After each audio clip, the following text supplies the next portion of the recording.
আসসালামু আলাইকুম। আজকে আমরা কেমিস্ট্রি ফার্স্ট পেপারের রাসায়নিক পরিবর্তন চ্যাপ্টারের আসা ঢাকা বোর্ড 2023-এর এমসিকিউটা সলভ করব। আমরা সামনে এইচএসসি পরীক্ষার জন্য বিভিন্ন বোর্ড কোয়েশ্চেন সলভ করছি, তো আজকে আমরা কেমিস্ট্রি ফার্স্ট পেপারে ঢাকা বোর্ড 2023-এর এমসিকিউটা সলভ করব। তো আমরা বুঝতে পারছি প্রথম পাত্র দ্বিতীয় পাত্র আমাদেরকে দুইটা পাত্র দেওয়া আছে। প্রথম পাত্রে এইচ এর দ্রবণ আছে, যেটা একটা জৈব অ্যাসিড 60 মিলিলিটার 0.2 মোলার, এবং এই জৈব অ্যাসিডের কে এ হলো 1.8 ইন্টু 10^4, মানে এটা হলো বিয়োজন একক 1.8 ইন্টু 10^4। দ্বিতীয় পাত্রে 40 মিলিলিটার 0.2 মোলার এমওএইচ এর দ্রবণ, এমওএইচ, আর এখানে এম এর পারমাণু সংখ্যা হলো 19, মানে এটা হলো পটাশিয়াম হাইড্রোক্সাইডের দ্রবণ 40 মিলিলিটার 0.2 মোলার। কতে বলছে সবুজ রসায়ন কাকে বলে? খতে HNO3 ও H3PO4 এর মধ্যে কোনটি শক্তিশালী অ্যাসিড? নাইট্রিক অ্যাসিড ও ফসফরিক অ্যাসিডের মধ্যে কোনটি শক্তিশালী অ্যাসিড? গতে উদ্দীপকের প্রথম পাত্রের দ্রবণের পিএইচ, এর প্রথম পাত্রের দ্রবণের পিএইচ এইচ এর পিএইচ। আর খতে বলেছে প্রথম ও দ্বিতীয় পাত্রের মিশ্রিত দ্রবণ সামান্য ক্ষার যোগ করলে, এই প্রথম দ্বিতীয় পাত্রের মিশ্রিত দ্রবণে সামান্য ক্ষার যোগ করি তাহলে পিএইচ এর পরিবর্তন হবে কিনা, মানে এখানে আমাদেরকে বাফার নিয়ে কাজ করতে হবে। জিনিসটা আমাদের প্রশ্ন সম্পর্কিত আলোচনা, এখন আমরা সলভে চলে যাই। কারণে যে শাখায় কোনো রাসায়নিক দ্রব্যাদির উৎপাদন, ব্যবহার ও বর্জ্য ব্যবস্থাপনার জন্য টেকসই ও নিরাপদ পরিবেশ বান্ধব পদ্ধতি নিয়ে আলোচনা করা হয় তাকে সবুজ রসায়ন বলে। মানে আমাদের সবুজ রসায়নটা হলো রাসায়নিক দ্রব্যাদির উৎপাদন, ব্যবহার ও বর্জ্য ব্যবস্থাপনার জন্য টেকসই ও নিরাপদ পরিবেশ বান্ধব পদ্ধতি সম্পর্কিত আলোচনা। যেন এই যে আমরা উৎপাদন, ব্যবহার এবং বর্জ্য ব্যবস্থাপনা করছি তার জন্য যেন এই আমাদের পৃথিবী, আমাদের পরিবেশের ক্ষতি কম হয়, তার জন্য পরিবেশ বান্ধব পদ্ধতি নিয়ে আলোচনা করা হয় এই সবুজ রসায়নে। এখন নাইট্রিক অ্যাসিড ও ফসফরিক অ্যাসিডের মধ্যে কোনটি বেশি শক্তিশালী অ্যাসিড সেটা আমাকে দেখাতে হবে। এই দুটোর মধ্যে নাইট্রিক অ্যাসিড অপেক্ষাকৃত অধিক শক্তিশালী অ্যাসিড। ব্যাখ্যা যদি দেখি, অক্সো অ্যাসিড সমূহের অর্থাৎ অক্সিজেন পরমাণুযুক্ত অ্যাসিড সমূহের কেন্দ্রীয় পরমাণুর ধনাত্মক জারণ সংখ্যা যত বেশি হয় ওই অ্যাসিড তীব্রতা তত বেশি হয়। জারণ সংখ্যা সমান হলে তখন যে কেন্দ্রীয় পরমাণুর আকার ছোট সেই অ্যাসিডের তীব্রতা বেশি হয়। এখন নাইট্রিক অ্যাসিড আর ফসফরিক অ্যাসিড দুইটার জন্যই কেন্দ্রীয় পরমাণু জারণ সংখ্যা হলো +5। হিসাব করে আমরা চাইলে লিখতে পারি, যেমন নাইট্রিক অ্যাসিডের ক্ষেত্রে অক্সিজেনের -6, হাইড্রোজেনের +1, নাইট্রোজেন হবে +5। কিভাবে? ফসফরিক অ্যাসিডের ক্ষেত্রে -8, +3, +5, মানে দুইটাই +5। তবে দ্বিতীয় পর্যায়ভুক্ত নাইট্রোজেন পরমাণুর আকার তৃতীয় পরমাণু পর্যায়ভুক্ত পি পরমাণুর আকার ছোট, অবশ্যই নাইট্রোজেনের আকার ছোট। ফলে ফসফরাসের তুলনায় নাইট্রোজেনের পরমাণুর চার্জের ঘনত্ব বেশি।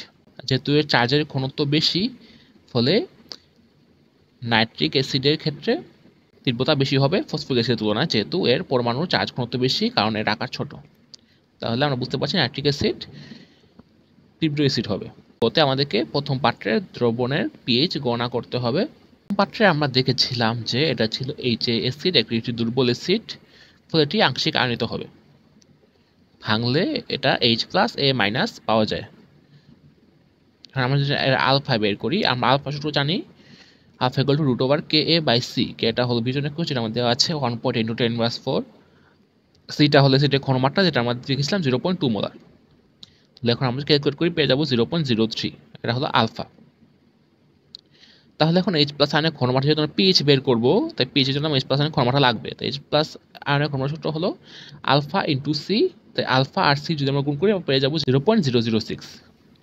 পিএইচটা আমরা জানি সহজ সূত্র -log H+, এর ঘনমাত্রা H+ ঘনমাত্রা বসিয়ে দিলে আমরা পেয়ে যাবো 2.22। তাহলে প্রথম পাঠে দ্রবণের পিএইচ এর মান 2.22।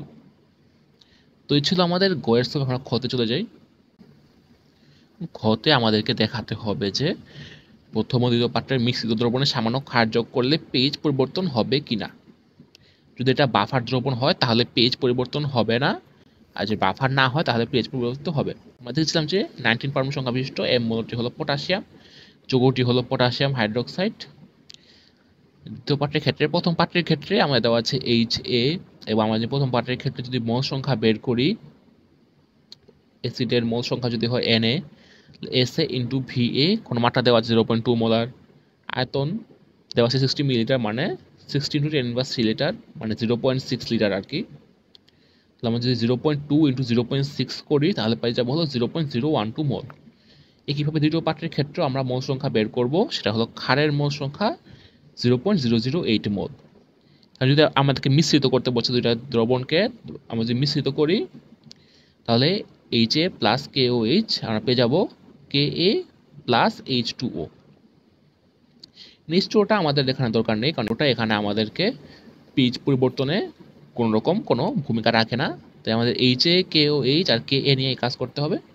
বিক্রিয়া অনুসারে সবগুলো 1 মোল 1 মোল 1 মোল করে আছে, তাহলে 1 মোল HA সমান 1 মোল KOH সমান 1 মোল KA, অর্থাৎ 0.008 মোল KOH মানে পটাশিয়াম হাইড্রোক্সাইড 0.008 মোল HA এর সঙ্গে সম্পূর্ণরূপে বিক্রিয়া করে 0.008 মোল লবণ KA উৎপন্ন করে।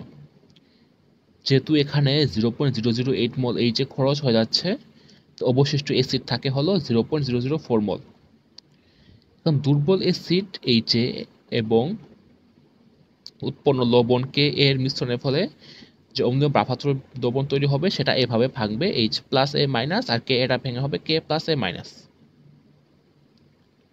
এখন এই প্রস্তুত বাফার দ্রবণের মধ্যে সামান্য ক্ষার অর্থাৎ OH- আয়ন যোগ করা হলে সংযুক্ত OH- আয়নগুলো দ্রবণে বিদ্যমান যে H+ আয়নের সাথে বিক্রিয়া করে অতি মৃদু তড়িৎ বিশেষ পানি উৎপন্ন করবে, যেভাবে পানি উৎপন্ন করবে। ফলে এই যে সাম্যাবস্থা ডান দিকে সরে গিয়ে দ্রবণে H+ আয়ন উৎপন্ন করে। যেহেতু এখানে ক্ষার যোগ করায় OH এর সাথে H+ যুক্ত হচ্ছে, OH- এর সাথে H+ যুক্ত হচ্ছে, ফলে H+টা কমে যাচ্ছে। তাহলে কিন্তু আমরা বুঝতে পারছি যে এটা ক্ষারীয় হয়ে যাবে, কারণ H+টা কমে যাচ্ছে। কিন্তু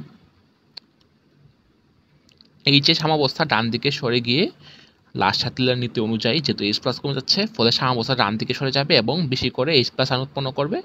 ফলে যে বিক্রিয়ায় যে H+ আয়ন কমে যাচ্ছিল সেটা ঘাটতি পূরণ হয়ে যাবে, যেহেতু H+ আয়ন উৎপন্ন হবে। তাই H+ যদিও কম ছিল OH- যোগ করার কারণে, কিন্তু এটা সাম্যাবস্থা ডান দিকে সরে গিয়ে আবার H+ আয়ন উৎপন্ন করবে, ফলে pH এর মান স্থির থাকবে।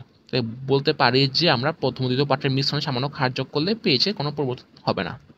তো এই ছিল আমাদের সলভ। আমরা সলভ দেখে নিলাম। যদি মনে হয় তোমাদের ভিডিও পেয়েছে তাহলে লাইক দিবে, চ্যানেলে সাবস্ক্রাইব করবে, কোনো প্রশ্ন থাকে জানাতে পারো, তোমাদের যদি কোনো ডাউট থাকে।